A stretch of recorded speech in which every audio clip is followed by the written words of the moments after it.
Okay guys, nandito tayo sa sa battery natin. Okay, magandang hapon sa inyong lahat, no? Okay.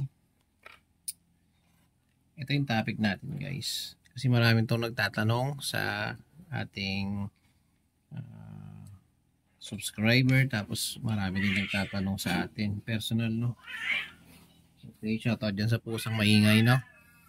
Okay guys, ito yung battery natin, no? Oo.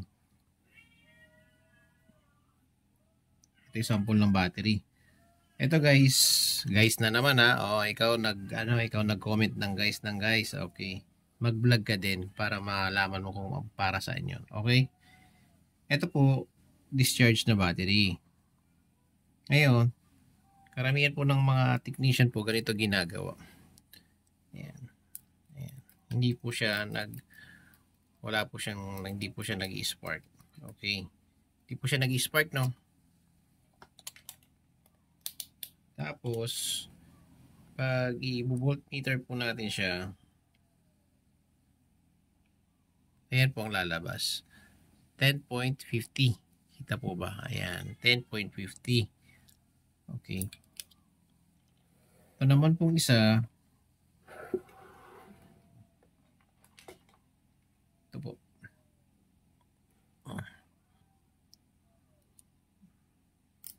Okay. Kita po ba? Okay. Nag-i-spark po siya. Okay. Tapos pag i-voltmeter naman din po natin. Okay. Meron siyang 12.77. Okay. Ayan. 12.7 na lang kamo. Mga ganyan. Okay po. Ito po yung discharge na battery. Ngayon po, ang gagawin po natin dyan, ito hindi po siya sponsor. Okay. Pero kung gusto niyo pong lang po, ito po kasi tatry ko lang. Papakita ko lang kung talaga siyang effective. Okay. Meron tayong nabili sa Shopee na ganito. Battery repair fluid. Okay. Hindi ko po siya alam totally kung talagang effective siya o hindi, pero itatry natin para at least meron tayong idea yung pare-parehas, no? Okay, para saan nga ba to? Dito yan guys. Okay, nga pala guys, no, kung sakaling meron kayong gustong ipa-promote ng mga items nyo, okay, ito yung dito sa taas, natatanggal to. Ayan mga ka-e-bike, hindi na guys, ka-e-bike na lang. Okay, ayan, natatanggal siya dito, yan sa top. Susungkitin mo lang yan dito sa gilid. Okay, ayan. Ito yung lalabas. No? Meron siya mga bilog-bilog na paglalagyan ng liquid. Okay, guys. Try lang natin.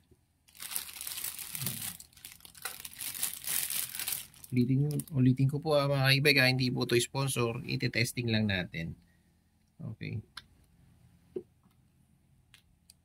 Isa na natin. Ayan, natatanggal po yung mga cup niya.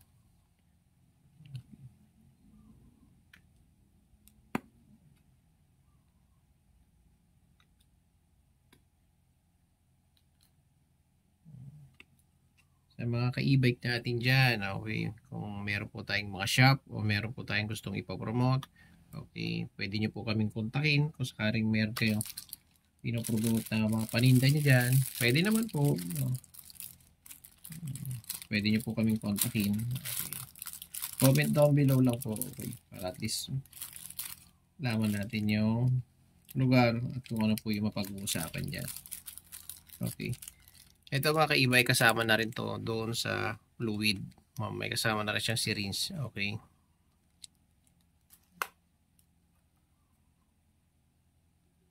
Okay. Open.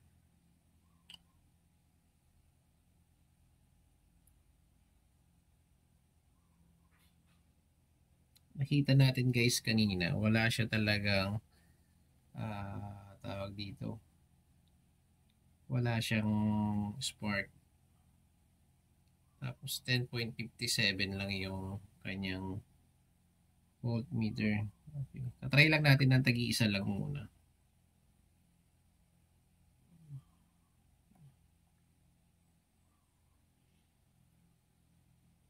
Kasi first time ko rin to guys na gawin. Kaya, hindi siya promotion. Kumbaga, tinatry ko kung effective. At least kung effective, makakatulong sa ating lahat.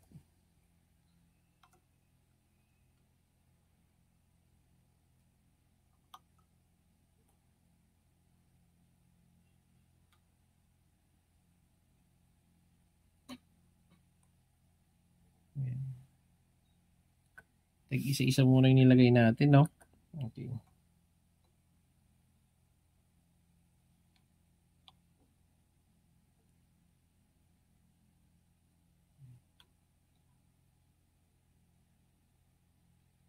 Ito na yung pangalawang batch niya.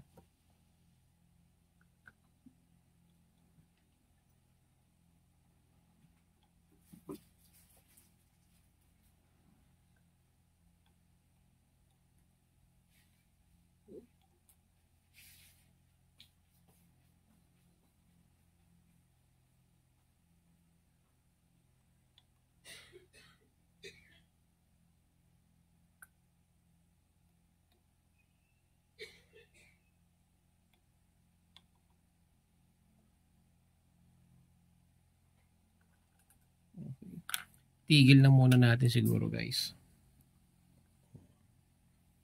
Ayan. Ito yung nabawas oh. Sa tagdadalawang sukat. Ayan. Puti lang.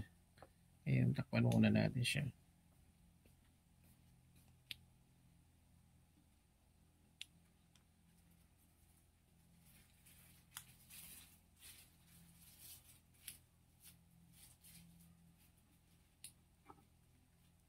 Sabi kasi doon sa nakita ko, hindi mo na siya kailangan pang i-charge uli ng manual.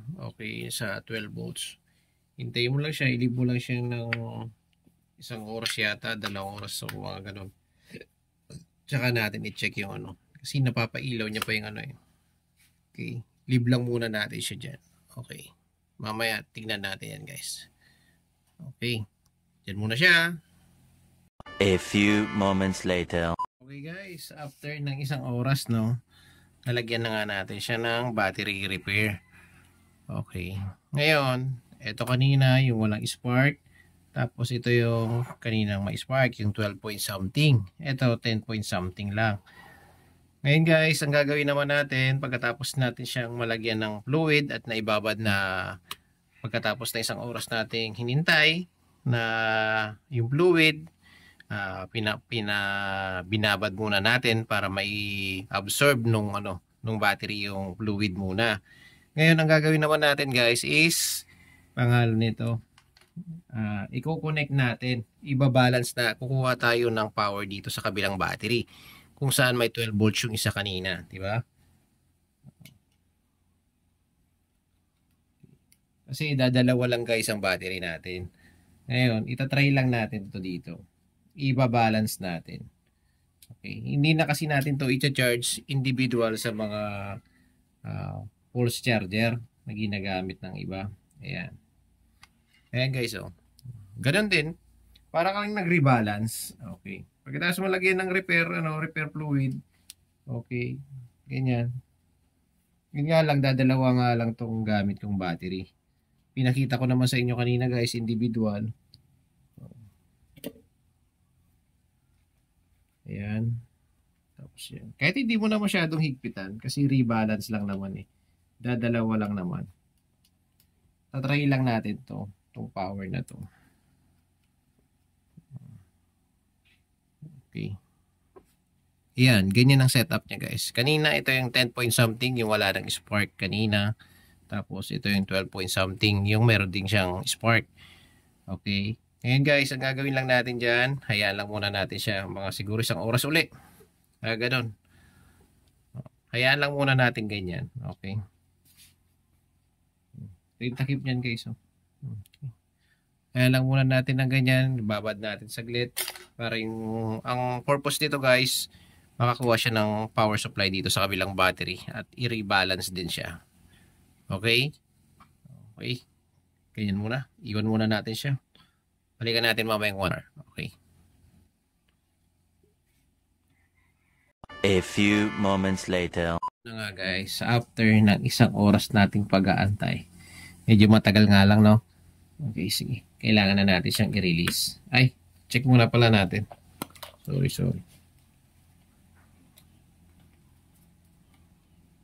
Unahin natin yung dulo. Kasi yun yung dulo ang meron talagang voltahe. Ilang voltahe niya? Ayan. Yan yung voltahe nung nasa dulo, ah. Tapos, lipat tayo dito sa kabila. Okay. Kuhanan lang natin siya ng power. Ayan.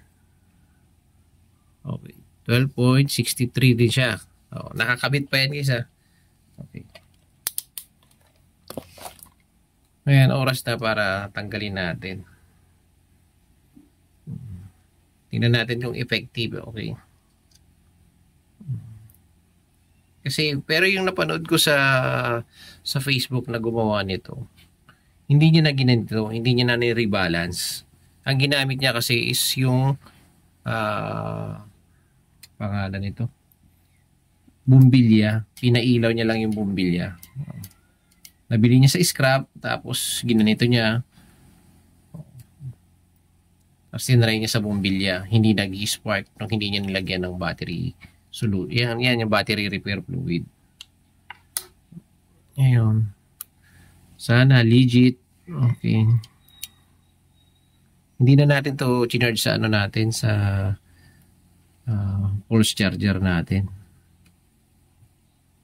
Ito lang kumbaga dito lang tayo kumuha ng parang charge niya. Para lang mag-balance din yung ano niya. Para may makuha din siyang konting supply ng voltahe. Ano lang naman siya guys to, testing. Ito yung sarili kong explanation. Inintindi ko lang kung paano yung napanood ko. Inintindi ko. Ito yung isa. Unahin na natin to. Sorry.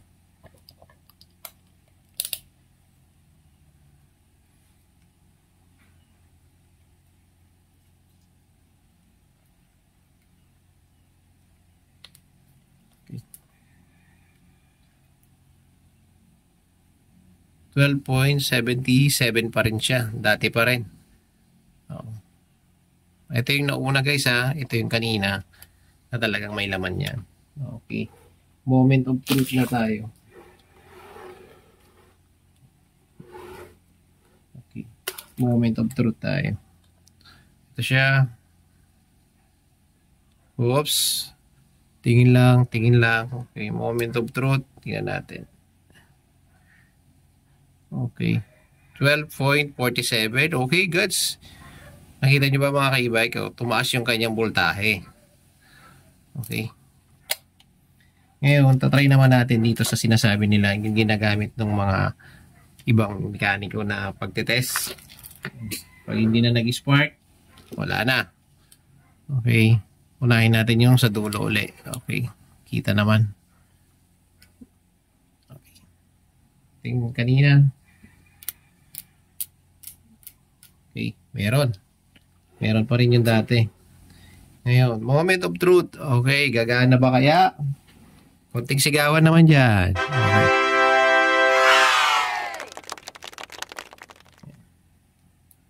Okay. Uy. Nakita ba yun? Nakunan ba ng ano yun? Nakunan ba ng camera? Isa pa guys, isa pa. Okay. Okay, lakas. Okay. Oh. Guys, effective. Okay. Effective yung ginawa natin. Okay, repair lang to guys, ha. How to repair. Ano? Pinag-aralan ko lang siya bago ko siya ilabas. Tapos inintindi ko lang kung ano yung napanood ko sa Facebook. Hindi ko siya talaga, inintindi ko lang muna bago ko siya i-testing. Okay, kaya sabi ko effective naman kasi kanina naman nakita naman natin, tulad kanina pina-spark natin, hindi talaga nag-spark, nasa 10 point something lang ang kanyang voltahe, hindi na siya talaga mag-spark, totally spark. Ngayon kinargahan natin ng tagdadalawang syringe. Kinargahan lang natin ng tagdadalawa, tapos ayun guys, gumana naman. Effective talaga, pwede. Kaya laking tulong sa atin to guys. Kung hindi sa pag-ano at testing natin sa ibang e-bike to. Ang laking tulong nito, guys. Paalala ko, hindi ito sponsor. Okay, hindi ko na mapapakita yung pangalan na. Ayan, hindi siya sponsor, kumbaga. Ginawa ko tong video na to para makatulong sa iba, para rin makatulong din sa konting kaalaman ba, parang ganun. Kasi first time ko lang din ginawa to. Okay. Nagre-rebalance ako. I do rebalance, pero hindi ako talaga nag-ano nito, itong fluid. Hindi ko lang alam kung gaano siya tatagal. Pero kung wala pa tayong budget, pwedeng pang-abot-abot. Kasi ito talaga walang voltahe na eh. Nakaka-amaze lang. Effective pala siya. Okay. Okay guys, ayan. Nakita naman natin. Ito yung dati yung takip. Okay, babalik na lang yan. Okay. Ito nga pala guys. Ang gamit nitong glue para lang maibalik mo ng maayos. Ayan. I-glue mo lang yan dito sa gilid-gilid. Ayan kaya siya ito mga to. I-glue mo lang yan para maibalik mo siya ng nakaganyan. Ayun. Para hindi matatanggal. Ay, ang galing. Okay, daming matutulungan nito. Okay. From 10 volts something to 12 point something.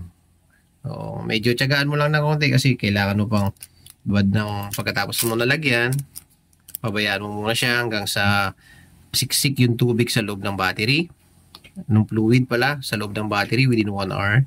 And then after 1 hour, you have to rebalance dito sa isang battery kung meron ka man. Mas maganda kung lahat ng battery mo may gano, i-rebalance mo na lang din, 'di ba? Ayun. Boom. Pagkatapos noon, try mo lang i-ano. Okay, hindi mo na siya kailangan i-pulse charger na guys. Okay na yan. Kaya masasabi ko guys, goods, thumbs up ako dito. Okay, sana nakatulong at kuha kayo ng idea, na konting idea sa ginawa ko. Hindi man ako ganun ka-perfect, pero pwede na siya. Hindi man ganun ka-perfect yung ginawa ko. Sana nakatulong yung konti. Para yung patay na battery, pwede mo pa ulit pakinabangan. Okay, sa mga kaibay ko dyan, okay, like, share, and subscribe. Sa mga hindi pa nakasubscribe, please subscribe po kayo. Tapos kung meron po tayong kung meron po kayong mga tawag dito, mga items na gusto nyo ipapromote sa akin, okay, you can contact us po. Pangalan nito. And then, try po natin i-feature yung mga yung mga items nyo po. Okay? Salamat sa panunood guys. Sana nakatulong yun sa pagpapanatili ng battery from dead cells to 10 volts to 12 volts na siya. Okay, pwede na ulit pakinabangan. Thumbs up tayo lahat. Guys, thank you. Like, share, and subscribe. Ride safe. Power. Peace out. Power kay God. Thank you po. Okay. Power.